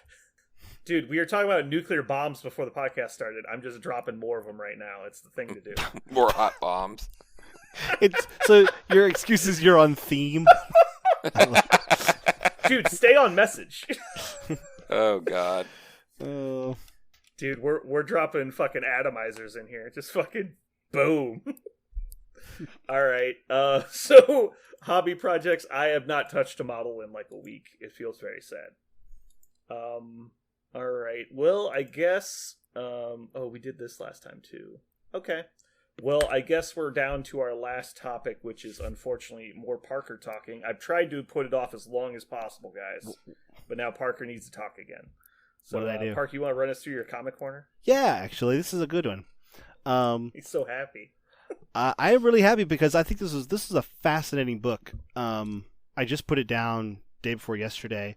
It's actually the Marvel Comics inspiration for the MCU's latest series on Disney Plus, Loki. So this is no spoilers for the Loki show whatsoever, by the way, because it's very loose adaptation, very, very loose. But the name of the comic that's great is called Loki, Agent of Asgard. It was a series that you can now get in a complete collection. It's a really thick collection for a pretty reasonable price if you want it in paperback. But it was written by Jason Aaron and Al Ewing. They kind of collaborated on it and did different pieces of it, put it together. And a lot of different artists, kind of more than I could mention because it's a long one. But the entire run of the comic is absolutely fascinating redefinition of Loki, trying to kind of pin down in the Marvel Universe what direction they wanted to go with it. It was published in 2019, so you have this classic evil Loki, which is basically not the god of mischief, he's the god of evil. And how do you reconcile that with this actual mythological character? And also the fact that there were some writers that wanted to reinvent Loki as an antihero, and you also want to take advantage of the MCU and the fact that he's Tom Hiddleston's character is becoming so popular, and the way that they've gone with it in the MCU and Thor Ragnarok, they basically they wanted to create a Loki that was relatable, but also give him an actual reason to be, other than just he's a good guy now.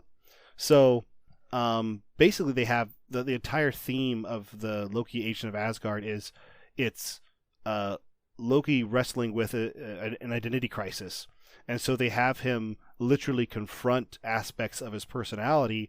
Because he's a trickster and a shapeshifter in the mythology, they literally have aspects of his personality with their own personas that are challenging him. And so he's dealing with them as he's also dealing with the tasks given to them by the ruling Pantheon of Asgard. So at the beginning of the comic, it's this triumvirate of Asgardian ladies. Freya's mom and some other Asgardian ladies are giving him missions, but that transitions because Odin comes back. Loki brings him back, of course, because he's Loki, in order to solve a problem. But the tagline for Loki the whole time is, "I trust me, I know what I'm doing," because he's constantly he's solving problems without swinging a hammer like Thor does, or without a big grandiose moment like Captain America, without engineering something like Iron Man. He does it with a trick and a ploy, and he had a plan the entire time.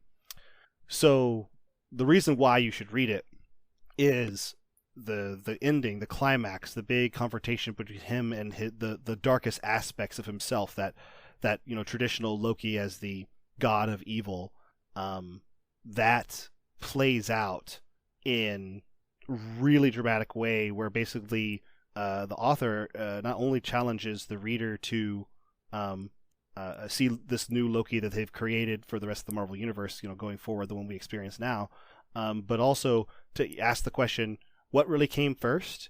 Was it the stories that people told that ended up becoming what we call the Asgardian Pantheon? Or was there actually like a mythological force that came and inspired those stories? And so Loki basically reveals himself, rather than the god of mischief, as the god of stories, and his transition from the god of mischief to the god of stories, and what that means for his power over the Marvel Universe, is fascinating. So if you were fascinated with the Marvel Universe in 2019 leading up to the big reset, Loki has his hands in almost everything, of course, and you just like the character and you want to see where the motivation came for this current Loki in the MCU, you should check out Agent of Asgard. It was a really fun read. Cool. That actually sounds kind of interesting. Mm-hmm. All right, well, thanks for joining us, guys. This has been Brandon. And Dr. Mantis Toboggan. And just Jeremy, for God's sake. Just Jeremy. Wrap it. We're back to just Jeremy. Just Jeremy. Well, yeah. Esquire. Well, yeah. This has been The Faction with No Leader.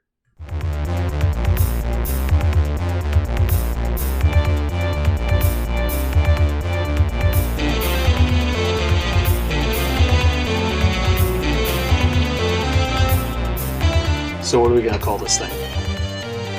I got it. Okay. Incredible, new, fantastic, astonishing, mighty, original, uncanny, sensational podcast. I'm just going to put down Infamous.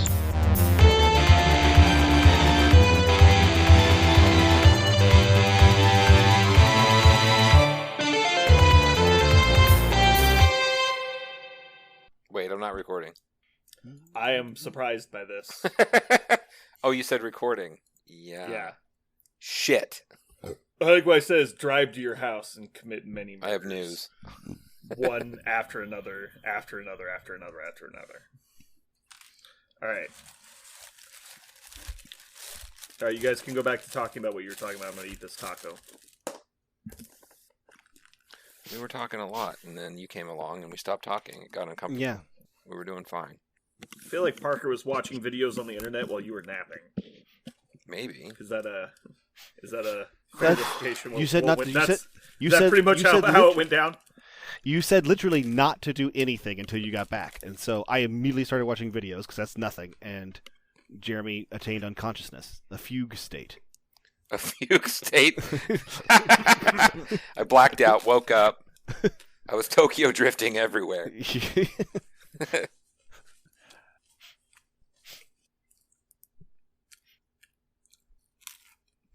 The stonks meme. Yes, I have seen that. Interesting.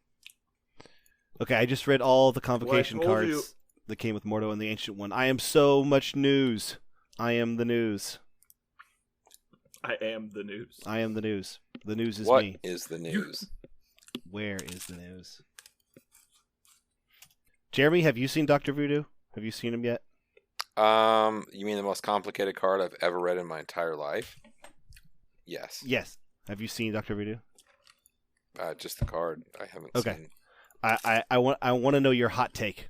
I thought of you precisely when I read his card. Because it's janky. And so, yeah.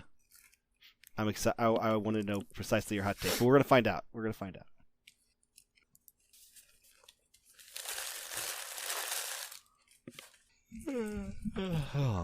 Ugh.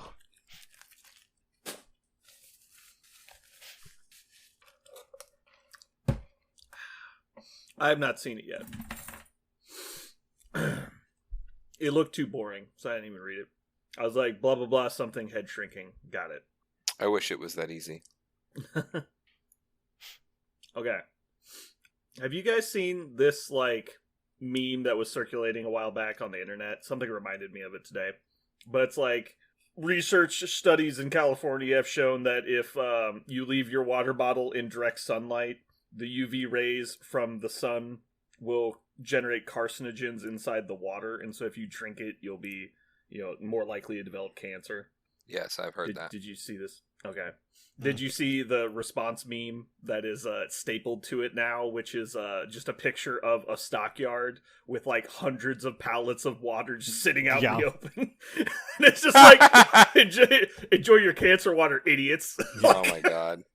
Because people on Facebook generally have no idea how infrastructure works, basically. Right. Yeah. And so they think there's just like a Star Trek replicator behind the items on the shelf and they just appear there. It's like, where did you get them? It's like, I don't know. It's like, how do you think what? Like, yeah, have you seen a lake ever? Like where do you think this stuff comes from? Like, It's just funny. I like shit like that. And then I like to point out to people that maybe like the ambient radiation of like 300 rads or whatever the fuck we have now after all the atomic bombs we set off. It's like that might have something to do with it too. Like maybe people are getting cancer at a higher rate because like there's so much radiation pollution in the world today compared to where there was in like the 30s. Like Parker, weren't you telling me that one of the ways they can prove a Renaissance painting is a fake reproduction is they test the amount of rads coming off the painting? Because the Renaissance ones were there before they started doing nuclear testing, and the new ones, the new fake ones weren't. Right. Also, also during certain periods they use radioactive material in their dyes. So like for a long time, orange was made with uranium and shit like that. So like you can tell the age of a lot of things, not based on radioactive decay. Just is it actually emitting radiation now? because either, like you said, it was before the radiation was permeating the atmosphere and the water, or it was actually made of radioactive material. They thought, sure, this works. The shockwave from one atomic test circled the globe 3 times. They're like, yeah, I'm sure that's fine. This has nothing to do with anything. Like, zero impact on the world. You never want to watch. There's a really simple Russian videos. There's a really simple video that just shows you like the number of atomic tests since the first one, and it's just a simple video. It just shows you graphs. It goes by country, like U.S. 1, 2, 3, 4, and then it goes by years on the bottom. It just ticks away and like nothing, and then like Russia 1, like Germany 1, and then all of a sudden like America 40, 40, 40, 40. You're like whoa, and then Russia 120, 120, and just like they just start going nuts. Like it's like 4th of July out there. Yeah, it was very small, just a little drops in the bucket, and then just fucking buckets of atomic weapons. Well, yeah, there was people talking about because originally when they created the first atomic bomb, there was the first one they used that was a test, and then the second 2 of the set were used in the World War II, and there was a 4th one that was never detonated, and they gave it the nickname the Demon Core because it kept killing people because people would use it in experiments. Because they still barely knew anything about it. Right. They're like, we just know that this like theoretically would work, and we don't know how to handle it. And so there was like a common practice of like once a month they would send somebody to like evaluate the program, and they would like put the fucking nuclear core inside of this like case that was designed to react with it. And so it was like a visual experiment. Look, it's glowing and sparking and shit. And you're like, because it's having a chain reaction. And the whole point was like you would pull it out before, or you would pull the lid off of the container before it was able to hit critical mass. And multiple times they fucked up. And they like dropped the lid on the thing, and it like started overreacting and going critical. And like by the time they got the lid back off of it, it had already done fatal damage to everybody in the room. Like it's like how did this happen on 4 separate occasions, guys? Like quit fucking with it. It's not something you should play with. Like what the hell? And those are just the bombs that they've tested. Yeah, those are just the bombs. And to say nothing of the reactors. Yeah. Which by the way, I am actually a proponent of nuclear power. I think it's something you should explore. I don't think it's something you should just put a lid on and never ever use. Under great scrutiny. Yes, it should be something you give a lot of shits about, as opposed to the way we handle it now, which is just people don't give a shit about what's going on with it. I found this YouTube, the time lapse of nuclear testing. I'm going to post it in here. If you guys, it's fascinating. I always show it to my students because they always ask about nuclear power when we get to that, and it blows their mind when the numbers start getting in the thousands of nuclear explosions that have happened on the planet Earth.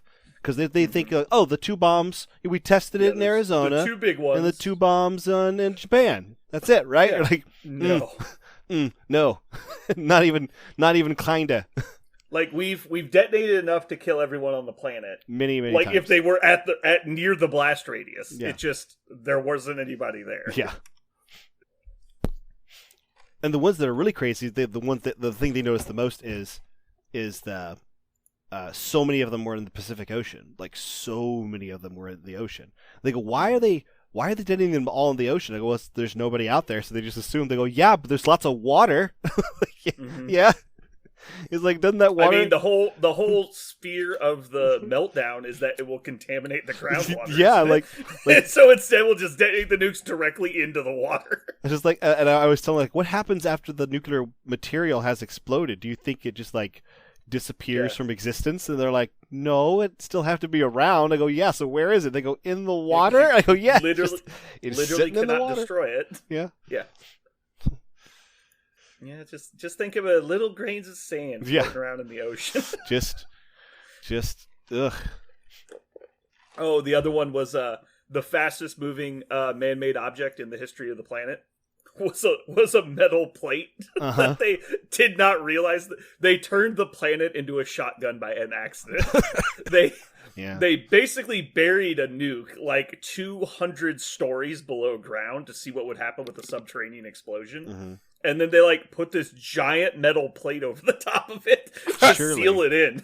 Surely a pressure wave won't blow that off. Yeah. And so they detonated it, and then they were like, oh, okay. Well, apparently a nuclear explosion will vaporize a steel plate. And they were like, that was the conclusion they came to. And then watching the video back years later, they were like, wait a second. What's this shadowy object like 3,000 feet above the fucking thing during the time of the explosion? And so they calculated its speed. They're like, yeah, it was going at like Mach 37 out of this fucking hole. And so then once they figured out what had happened, they recreated the experiment and they recorded the speed of the object. It was like, yeah, it's going faster than like fucking that stupid probe we sent out. Like, it's going faster than like Voyager 1. Yeah. You're like, Jesus Christ. It was pretty funny. It's like, because the I want to say the space shuttle gets to like 22,000 miles an hour, and it's like, I want to say it was a ridiculous number, like 50 times that. It was like not even calculable compared to other things we've made. It's like, apparently you just need a whole lot of radioactive material and a metal plate to make the fastest object. Yeah. Oh boy. Fun stuff.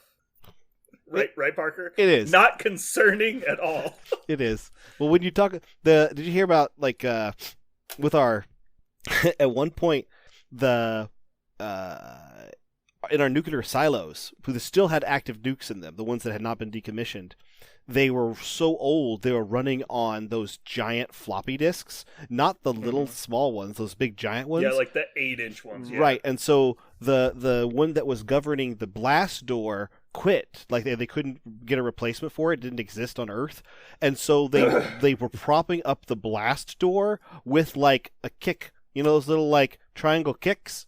They're propping up a 3-foot wide blast door with a little kick so that it wouldn't close, so they could get in and out of the facility.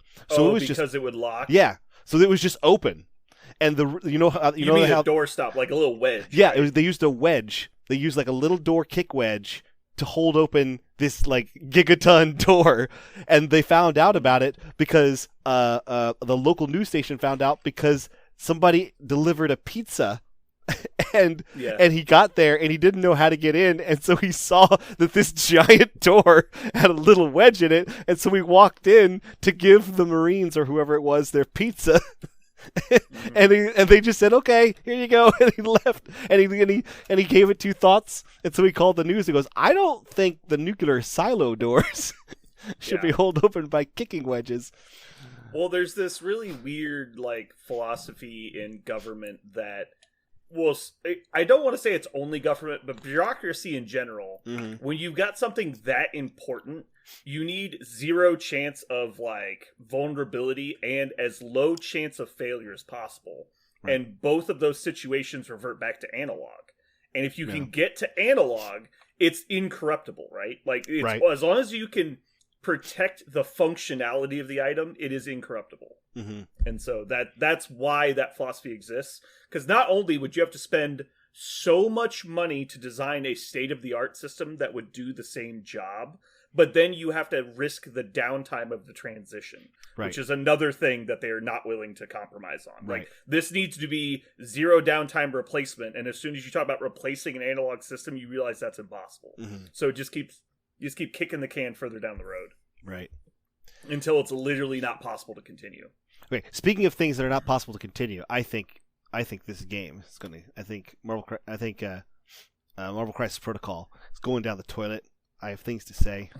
I got beef. Oh, yeah. You got some beef? Or I got squash the beef. We're squashing beef today, and I do want to get started. Would you like to also wipe the slate clean, or perhaps maybe bury a hatchet? Yeah, but My fever broke last night, and so I'm better, but I also cannot stay up late tonight, so I'm ready to start whenever you guys are. Oh, okay, so you started that by showing up 2.5 hours late. I see. That's a big help to getting done on time. Jeremy, what do you think? Yeah, I agree with all of that. He was super late. I'm not sure what the probationary consequences are, but they will be hefty.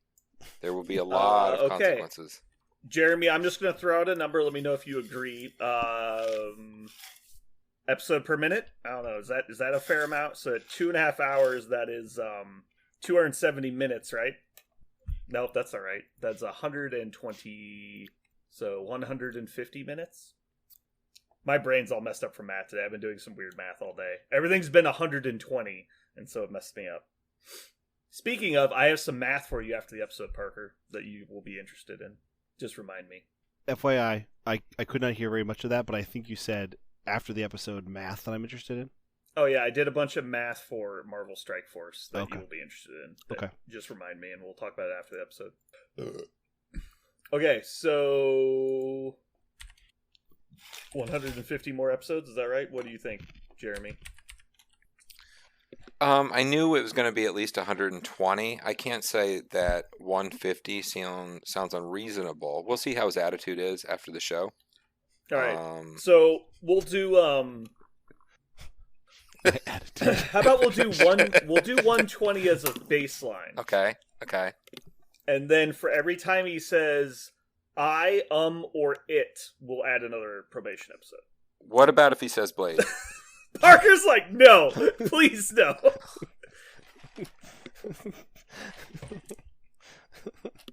I love the idea. He's just like, you will be running these Blade videos is a known, until you are known 72. What? You'll be running this podcast.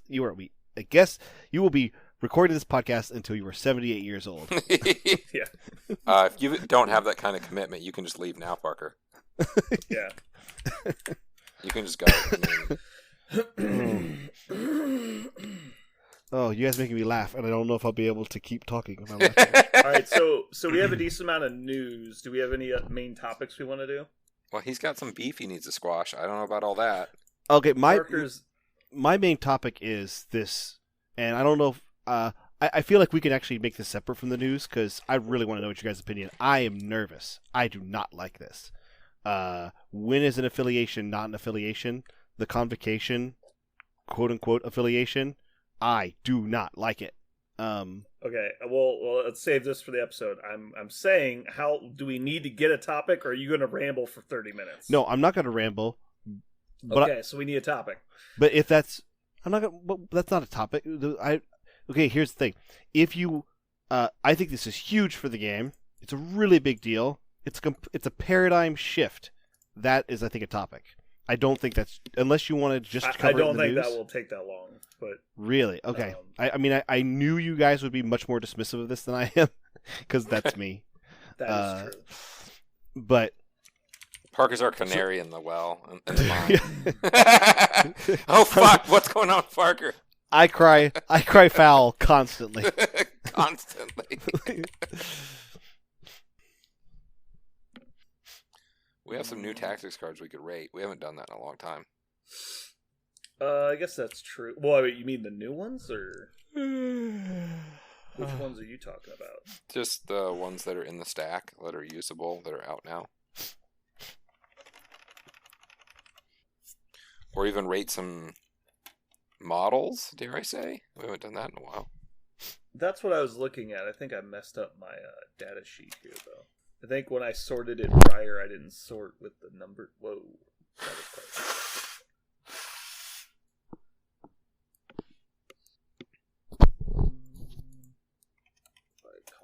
Yeah, I messed this up before, and that's unfortunate.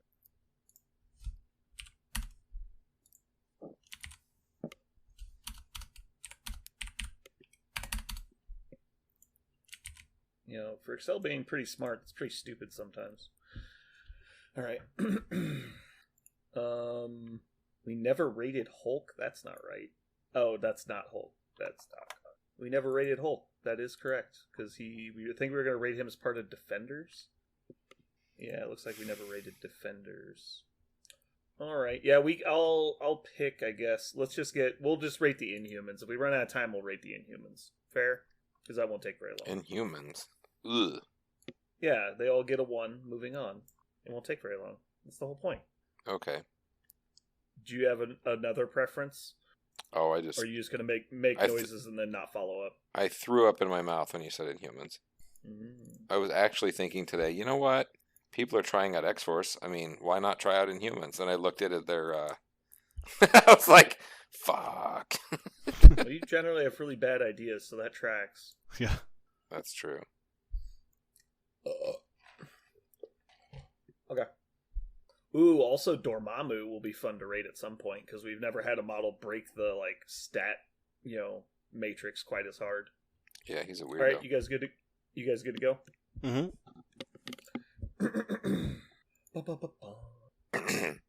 Studious. Studio. Mary has many lambs. Mary, Mary, Mary. I like Scotch. Scotch. Oh! You ever watch the outtakes from the second one? No. Where it's just him doing improving all the stuff next to her and her trying not to break. Oh, Well, he's just God. just screaming like a mini and just saying things that make no sense. So that movie's hilarious. I like that one, the second one, but many people haven't seen it. Mm-hmm. And every once in a while, there's a really good opportunity to throw in the line about drinking a big glass of horse piss. Nobody knows what the fuck I'm talking about. Yeah. I won't drink the horse piss. I don't want to drink the horse piss.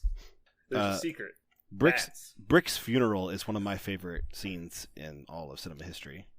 I don't remember a lot of this movie, honestly, but I know I've seen it at least twice.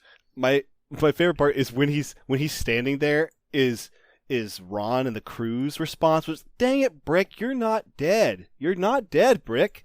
Brick, you're not dead." Like they're not mad at him. They're just trying to help him understand. He goes, he's kind of what do you mean? I don't know why. I love Paul Rudd's response, "Oh man, Brick, you're not dead." Yeah, that movie was funny. It just made fun of itself so much. It just was more of itself. Oh, speaking of that, Jeremy, I have decided that I made an important decision as an adult. I'm going to own all the seasons of China, Illinois. I have decided. Because man, I started rewatching. Good. I started rewatching China, Illinois. I loved it, but when I saw it, I think I was 18 and 19 years old when I saw it. So I'm watching it again as an adult, and I am peeing my pants. Did you watch? You watched Professor Brothers on the internet, right? Yes. Oh my God. But I liked Professor Brothers, but China, Illinois, I don't know what it is about that show, but it got me every time. See, I like Professor Brothers more, but China, Illinois, it was so fucking weird. Yeah, it was funny. I love the weird. Basically, when Baby Cakes shows up on the screen, I'm just primed. I'm ready. It's coming. I'm going to laugh. Oh God, when he describes what he thinks heaven is, I had forgotten. Did you see that episode? No. Have you seen that episode? Well, it turns out he's the town ghost investigator, because they get haunted by a ghost, and so they call the ghost a line. Of course, it's Baby Cakes, and so Baby Cakes, why do you have all this stuff? He goes, I've been investigating for a long time, and so he's just, I help ghosts get back to heaven. He goes, because heaven's like a ghost town, and they go, well, yeah, that makes sense because it's where people go after they die. He goes, no, it's empty. I think it's just Jesus throwing the ball with Old Yeller. Just so his description of heaven being nobody's good enough to get there, so it's just Jesus and Old Yeller in empty space. Oh, that made me cry. I'm gonna pee real quick since you guys are rambling. Oh, but I thought of you, Jeremy. I thought of you as I was rewatching it. I was like, man, because you're the only other person that I know of that somebody liked this show because they did like 4 seasons of it or something. Mhm. But somebody liked it. But you're the only other person I know who knows what it is. Oh yeah. And I tried to show it to my wife, and she's just like, Oh, no. I Some don't- people, it's not I for don't them." Get it? Yeah, I don't. And so I showed her for like 45 seconds, and she was like, "Nope." I was like, "Okay." What is this tomfoolery? Yeah, it's so What the hell is this? yeah, it's so far out there. And you know what? I tried to watch Super Jail, which I think is like taking this and going surreal with it, like going way off the rails. I've never seen that. Super Jail. What I just described is basically what it is. It's China, Illinois, but no basis in reality whatsoever. Like, it's Is it the just, same guy? I don't know, but Oh. it's very similar concept. Just super fast, super insane situations, Mhm. but it's incredibly surreal. Whereas China, Illinois, even though it's ridiculous, it is based in reality. Mhm. Mostly, when Jesus Yeah, shows up mostly, on a yeah, surfboard, mostly. when Jesus shows up on a surfboard, it divorces. But it's mostly based on planet Earth, right? Like, it's Mhm. planet Earth. But Are you guys still Super talking about Jail's that dumb beyond show? I don't know. Brandon, I don't know if you would like. I think you would actually like China, Illinois. I think you would dig it. I think the only thing with Baby Cakes I've ever seen was when he goes to the RPG tournament and he's like gets to the end and it's like him and this girl necromancer player, and he was gonna let her win, but then she attacked him and it triggered his rage, so he killed her and he felt bad because he's playing a barbarian. It was a pretty funny video. But that's the only thing I've never seen anything else from whoever does that. When he decides that the rich people in China have too much wealth and he's going to be Robin Hood, so he dresses up like Kevin Costner's character Robin Hood from Robin Hood Prince of Jesus. Thieves, and he goes around calling everybody who has any money Nottinghams. He goes, "Give me money, you Nottinghams." he just steals from people. Anybody he perceives It's as having just any amount of robbery, money, yeah. he just takes their property from them. And the best part is he bursts into this meeting and he goes, "Oh my God, it's Kevin Costner!" And everybody believes for like 2 minutes it might be Kevin Costner, and so they just kind of go along with what he's doing. And then one person goes, "Wait, that's not Costner!" Like, that line, "That's not Costner." Oh, that show was so good. Wait, that's not Costner. All right, we have to move on because you guys are fucking losing it. Oh, All right, clear your heads. okay, Think of nothing, okay. and then think of a big silvery round ball, and then think of nothing again. Whew. All right, you clear? Mm-hmm. You're slapping yourself. Yeah. All right, here we go.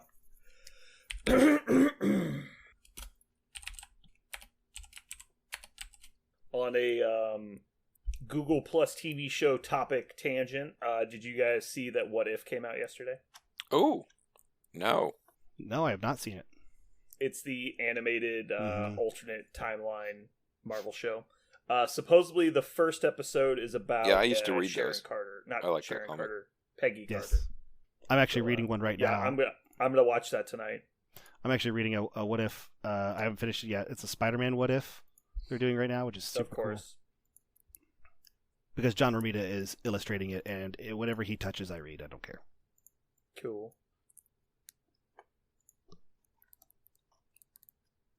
Are you guys excited for any of the other Marvel shows coming out? I want Loki 'Cause I season think the- 2. Because Armor Wars is going to be a TV show, right? I I believe originally so. thought that Love and Thunder was going to be a show, but apparently it's a movie, and I was just wrong. Mhm. Because we got Armor Wars, we've got Miss Marvel, we've got obviously Loki season 2 at some point. There's more I'm missing, right? Okay, yeah. So we got Loki, the What If series, Hawkeye, Miss Marvel, Moon Knight, She-Hulk. Moon Knight. Yep. She-Hulk could be cool. Mostly Mhm. I'll just torture Jeremy with more, Buff video women. clips. Yep. They're not going to make it graphic. They just won't do Uh, that. I'm just gonna put a green tint on that scene from Cell, and it's gonna be Ugh. awesome. the Secret Invasion. They're doing Secret Invasion. Oh, that's the Skrulls, right? Yep. They kind of set that up with Captain Marvel movie. Captain Marvel. Yep. Ironheart. No, that was Spider-Man: Far From Home was when they set that up. Well, they set it up in both of them. Yeah. Did you ever watch that movie? Nope. How is there a? You are like the most ridiculous Parker nerd I know. How do you not watch this movie? It's like the best Spider-Man movie. It came and went in theaters when I don't know if it's my child was, I don't know what was going on. It came and went in theaters without me not being able to see it, and I just haven't paid for it because there's no way to get it. But for we've free. talked about this. If you get Disney Plus, you get to watch the movie and the What If stuff and all the Loki stuff. I do have Disney Plus. But if you get the Plus, you also get Hulu, and you can watch Always Sunny all day. But Plus doesn't give you more Disney Plus. I have as much Disney Plus as you can get, and it's not on there.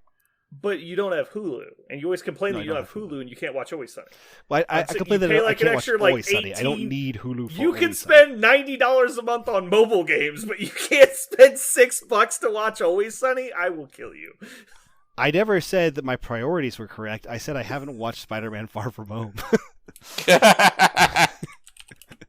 I said, so we also know, yes, you're correct, Armor Wars is coming. Also, I Am Groot apparently is coming. Wait, what? I haven't heard about that one. Yeah, called I Am Groot, which I am not excited for. I Am Groot. I am a little bit. I really hope it's not Butt. I have this weird feeling it's going to be Butt. But what if it's just like Rocket and Groot being Rocket and Groot in present day US? That could be really fun. It could be really awesome, right? It could be awesome, but I just have this weird feeling. I don't know why. I have perfect confidence in everything they've done, but for some reason that one scares me. But I don't know, if you basically get any third character and put it with them, I think it'd be awesome.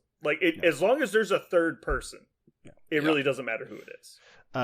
For movies, it's Shang-Chi and the Legend of the Ten Rings, which is coming out soon. Eternals also this year. Spider-Man: No Way Home. Doctor Strange and the Multiverse of Madness. Go ahead. There's apparently controversy because they wouldn't release a full trailer; they would only do a teaser. Mm-hmm. And so, but it looks. I'm very excited. Yeah. Then there's Love. Unfortunately, Parker won't watch it because he's an idiot. It depends.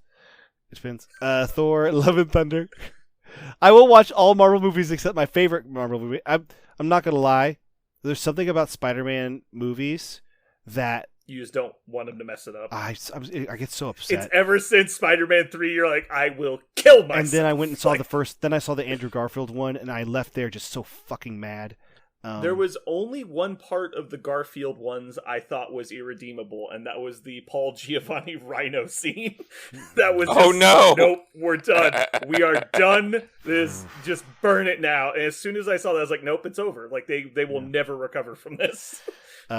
Then there's Black Panther: Wakanda Forever, The Marvels, which is basically that's Captain Marvel and Monica Rambeau together. Oh yeah.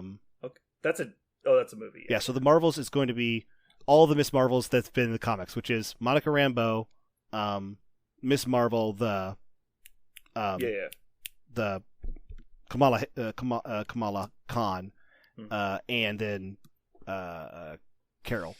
And then Ant-Man the Wasp, Quantumania, which we've known about for a while, Guardians of the Galaxy Volume 3.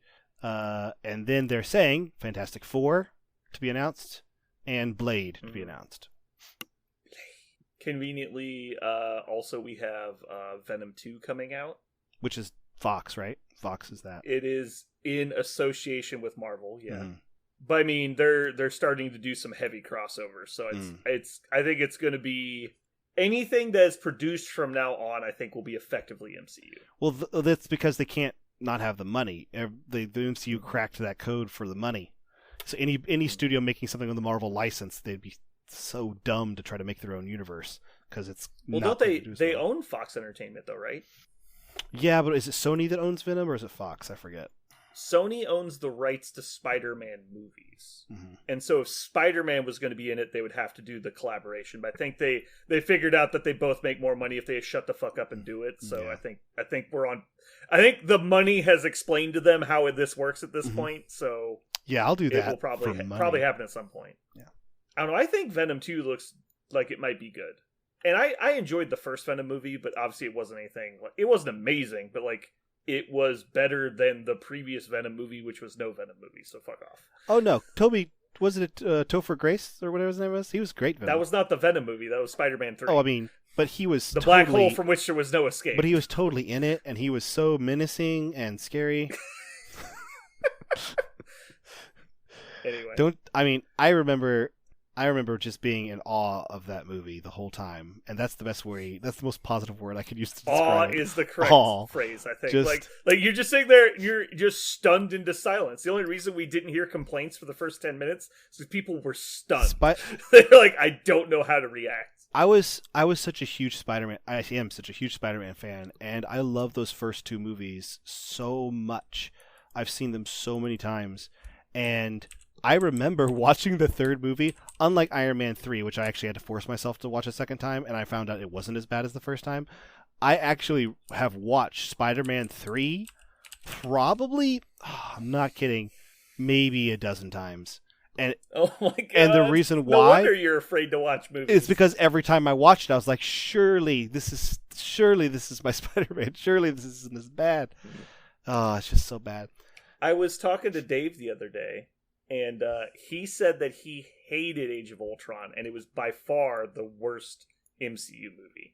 And I told him that he needs to go back and rewatch it. He's just misremembering it. Mm. Like, it's one of those, you just way too harsh the first time. Something happened. And you Yeah. never tried it again. Yeah, I really like Age of Ultron. I think it's one of the better movies. I think Paul Bettany Vision actually saves that movie really hard. I love. Actually, it's everything about amazing. it. Yeah. Ultron's Yeah, amazing. It's one of the stronger movies. Yeah. Yeah, exactly. Dude, you got, was it James Spader? I think Yeah. that's his name. I always want to call him David Spader, and that's not his name. Jason Spader? The guy from Blacklist. I Mhm. can't remember his name. James Spader. James Spader, yeah. James Spader. It's a J name. James Spader. Oh, on another note, so DC Universe, Suicide Squad is amazing. I don't believe you. No, it's legit. Also, John Cena and his Peacemaker that's coming out as a show on HBO.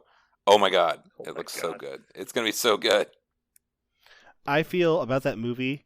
I think did we talk about this last? I feel like in this last podcast, maybe just last time we hung out.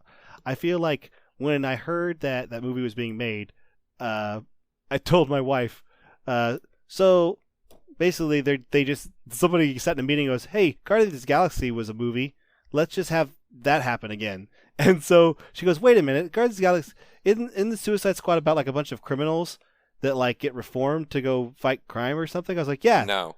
That's what the Guardians of the Galaxy was. She goes, "What?" I go, "Yeah, they were in prison in the movie." And she goes, "Oh, yeah." So yeah, it's the same thing. And here It's not even just that. Did you see the like direct correlation memes that have been coming out where like Mhm. literally they just rip off huge sections of script? it was with the same Guardians guy. characters? It was the same people. Yeah. Like it was. Well, but no, they're literally reusing dialogue. Yeah. Like it's not like they're just stealing segments of the fucking movie and putting it in their movie. And I was like, yeah, it's gonna be funny. Yeah. Yeah, like I get it. And I'm not. And here, this is actually. I hate the primary criticism that people give of movies when they go, Avatar was just Pocahontas. Fuck Avatar. It's a shitty movie. You're like, no, Avatar was a great movie. Pocahontas is a great story. I'll watch that again in 3D. That sounds great. Like, I don't need. I don't need there to be an original story every single time. That doesn't bug me. So, first of all, I do That's not like- mind that James Gunn makes the same movie over and over again, and it's always fun to watch. It's totally Yeah, it's fine. fun. I really like Guardians of the Galaxy, and I don't need to see another Guardians of the Galaxy movie set with characters that I don't care about as much. Maybe Yeah. I'm wrong. Maybe I'm a bad story lover that I don't give it a chance. I thought if it came on, the first Suicide Squad was fine. it was Like okay. it really was. It was not. It Yeah, I wasn't mean, like a I don't know train what wreck. you were So- expecting to get out of that, like cast Yeah. and story. Like, okay, The thing is it's an action movie and it's super fun. Mhm. Mm. And that's what you get. Like that's Yeah. good. Sometimes that's good, man. Eat some popcorn, enjoy a movie. Don't fucking worry about like what it what it's going to lead to 27 movies from now. Like, that's the thing. Like, it's just kind of nice. Right. It's its own deal, and it's James Gunn. It is a lot like Guardians of the Galaxy, except they say fuck a lot. And there's like heads exploding everywhere. But yeah, I mean, it's very similar. I have been told that this is the only time Harley Quinn has been enjoyable as a character, but she's very enjoyable. I was told that because I actually like Margot Robbie's Harley Quinn, but I do not like what they write for her. I think it's really hypersexualized and weird sometimes for no reason. So I love the character Harley Quinn. I love the Harley Quinn. For those of you who haven't seen the animated show, it's fucking fantastic. Kelly Cuoco. Oh, the Harley Quinn TV show, or Harley Quinn from the animated Batman show?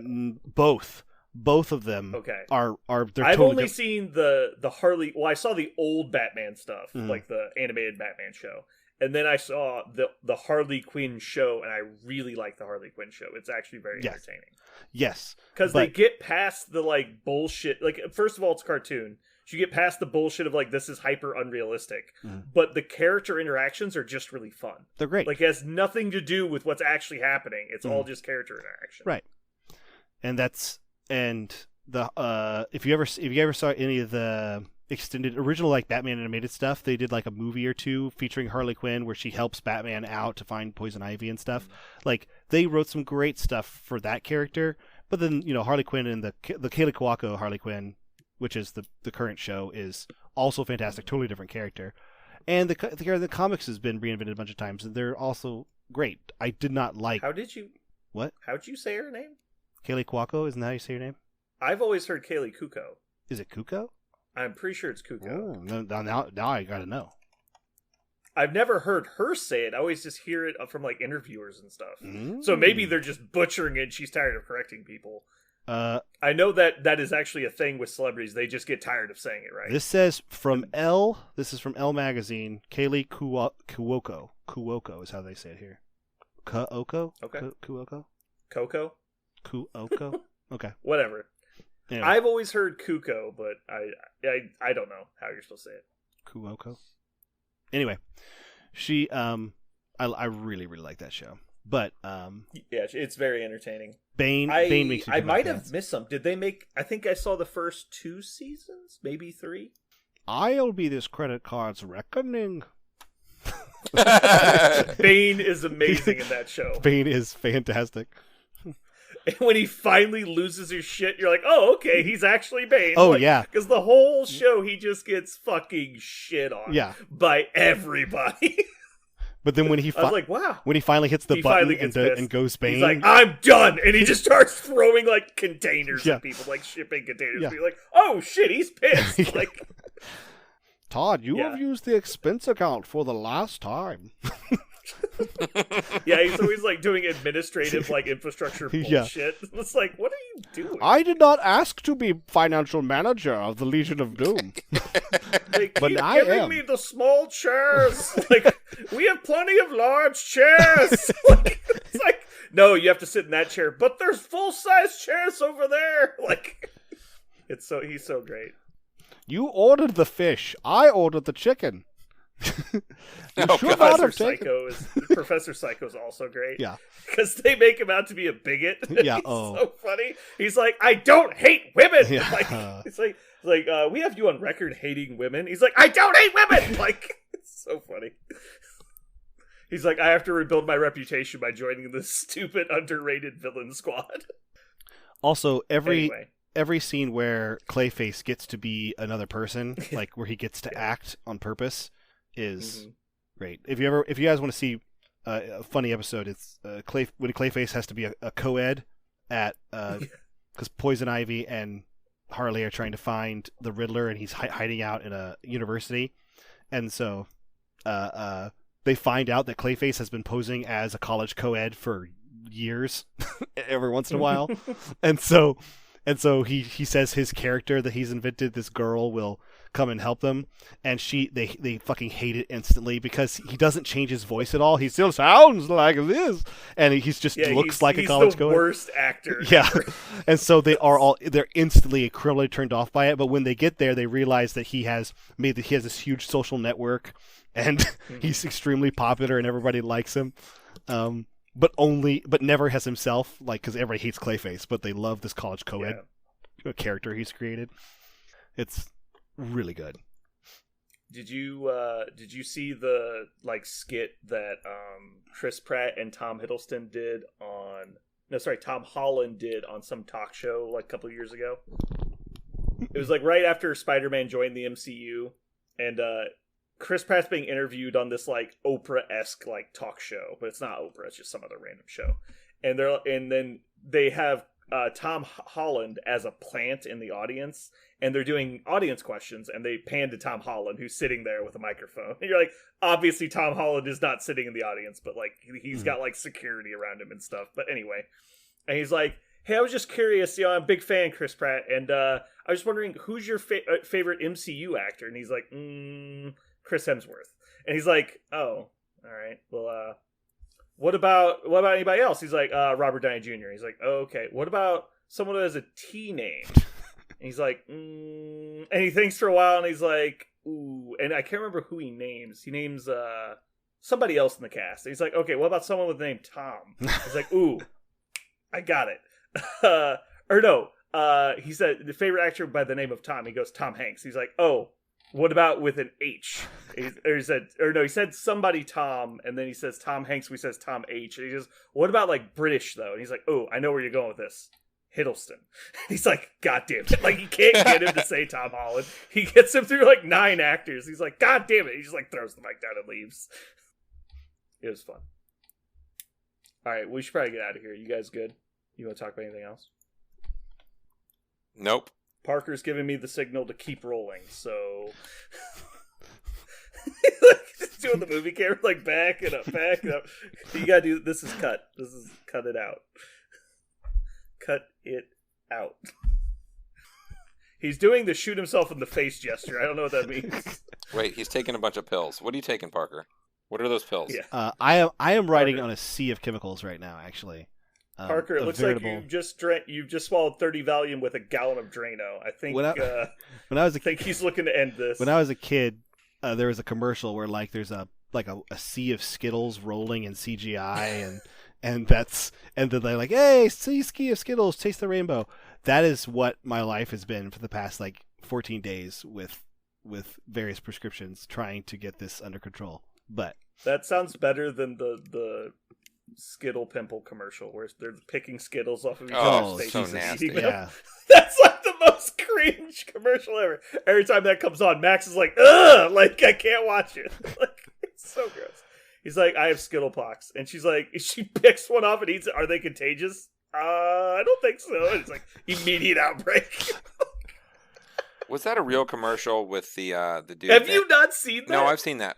Yeah. The commercial where okay. the dude's banging the chick and he's making these oohs and ahs, and all of a sudden Skittles start like pouring out of his dick hole. Like, What?